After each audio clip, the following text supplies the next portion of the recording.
Assalamualaikum warahmatullahi wabarakatuh. Perkenalkan, nama saya Muhammad Faisal Rahman dengan NIM 053 dari kelas statistik 2B. Di sini saya akan menjalankan atau mengolah data menggunakan aplikasi Smart PLS guna memenuhi tugas ujian akhir semester. Oke, langsung saja ke proses berikutnya. Jadi di sini kita langsung buat project baru dan saya udah nyiapin datanya di sini untuk running atau mengolah datanya. Jadi ini merupakan data yang dikumpulkan dari kesepakatan bersama. Langsung aja kita klik open, klik OK.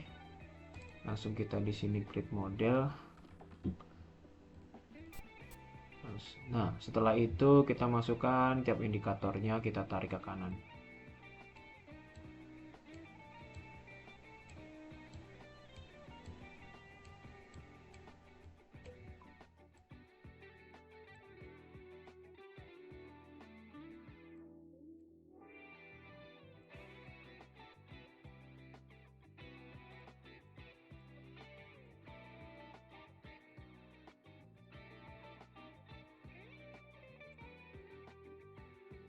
Setelah kita tarik ke kanan, jangan lupa tadi saya udah mengganti nama setiap latent variabelnya menjadi nama-nama yang sudah sesuai dengan ketentuan, yaitu yang X1 ukuran dewan direksi, X2 ukuran dewan komisaris, X3 ukuran perusahaan, MO umur perusahaan, dan Y-nya adalah kinerja perusahaan. Setelah ini kita konekkan untuk setiap variabelnya.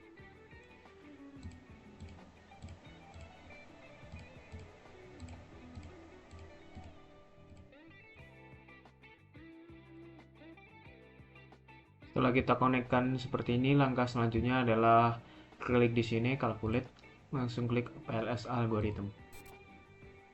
Kita klik start calculation. Yang pertama saya akan melakukan analisis model fit terhadap data ini. Jadi untuk melihat analisis model fit, kita langsung klik di bagian model fit yang ada di sini. Nah, yang pertama kita lihat SRMR-nya. Agar model memenuhi kriteria model fit, nilai SRMR itu harus kurang dari 0,5. Ini menurut teori Canggur dan Ekran 2015. Berdasarkan pengujian model fit di sini, diperoleh nilai SRMR-nya itu 0,000, yang dapat disimpulkan ini kurang dari 0,5, jadi model fit dengan data. Nah, setelah itu kita bisa melihat dengan nilai NFI-nya. Nilai NFI dikatakan baik jika nilai berada di antara 0 hingga 1 dan semakin mendekati 1 semakin baik. Dan di sini nilai NF-nya 1. Jadi ini menunjukkan model fit yang sempurna dengan data. Setelah itu yaitu dengan Chi-square-nya. Nah, nilai Chi-square itu dianggap model fit, nilainya harus di atas 100.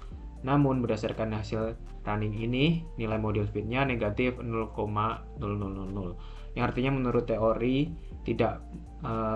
teori pengujian Chi-square ini model tidak fit dengan data. Baik, ke tahap berikutnya adalah analisis goodness of fit. Jadi dalam analisis goodness of fit saya menggunakan yang pertama ada R-square atau uji koefisien determinasi. Jadi langsung aja kita ke bagian quality kriteria, kita klik R-square. Nah, berdasarkan running di sini dapat disimpulkan bahwa semua variabel yang mempengaruhi kinerja perusahaan atau Y adalah sebesar 0,015. Ini yang atau 1,5%. Ini artinya variabel yang mempengaruhi kinerja perusahaan atau Y itu memiliki pengaruh yang lemah menurut Chin 1998. Yang kedua, semua variabel yang mempengaruhi umur perusahaan atau MO yaitu sebesar 0,088 atau 8,8%. Ini artinya variabel yang mempengaruhi umur perusahaan atau MO memiliki pengaruh yang lemah. Jadi teori ini juga menurut Chin 1998. Selanjutnya, saya menggunakan Q2 atau Predictive Relevance untuk menguji goodness of fit.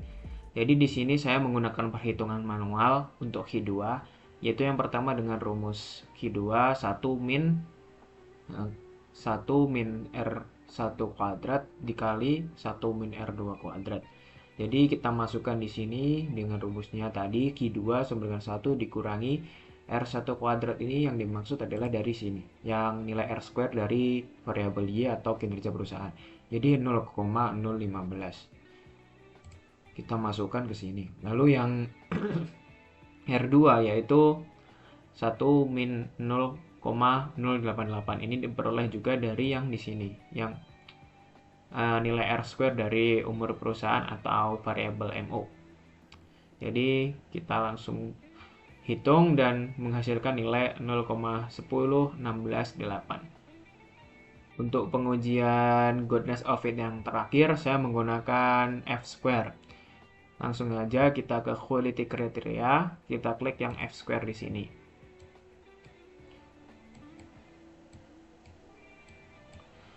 Nah, menurut Wong 2013, selain menilai apakah ada atau tidak hubungan yang signifikan antar variabel, seorang peneliti hendaknya juga menilai besarnya pengaruh antara variabel dengan efek size atau F square. Jadi nilai F square itu dibagi dalam beberapa kriteria berikut menurut Starstat 2017. Yang pertama ada 0,02 sebagai kecil, 0,15 sebagai sedang, 0,35 sebagai besar, dan nilai kurang dari 0,2 itu bisa diabaikan atau dianggap tidak ada efek. Nah, untuk analisisnya yaitu yang pertama ada variabel ukuran dewan direksi terhadap kinerja perusahaan, yaitu memiliki nilai F square 0,002 yang berarti kecil. Yang kedua yaitu dewan komisaris terhadap kinerja perusahaan yang memiliki nilai 0,013 yang hal ini berarti dianggap kecil juga. Kemudian ada ukuran perusahaan terhadap kinerja perusahaan yang memiliki angka 0,000 yang dianggap tidak ada efek sama sekali. Kemudian ada umur perusahaan terhadap kinerja perusahaan memiliki nilai 0,001 juga dianggap kecil. Lalu selanjutnya ada ukuran dewan direksi terhadap umur perusahaan yaitu memiliki nilai 0,042 yang memiliki arti nilai yang besar. Lalu kemudian ada dewan komisaris terhadap umur perusahaan yang memiliki nilai 0,008 yang memiliki kecil. Lalu yang terakhir ada ukuran perusahaan terhadap umur perusahaan yang memiliki nilai 0,000 yang berarti tidak ada efek. Dan teori semua itu tadi berdasarkan teori Starstat 2017. Baik, yang langkah terakhir adalah saya akan melakukan analisis hipotesis. Jadi caranya langsung aja di sini calculate, lalu kita klik bootstrapping. Kita klik start caption, mulai. Nah, setelah itu untuk melihat nilai atau analisis hipotesis, kita langsung ke klik di total effect di sini. Nah, kita di sini membutuhkan hanya nilai p-value saja. Nah, berikut adalah hipotesis yang sudah saya buat untuk pengujian pada running data yang kita lakukan.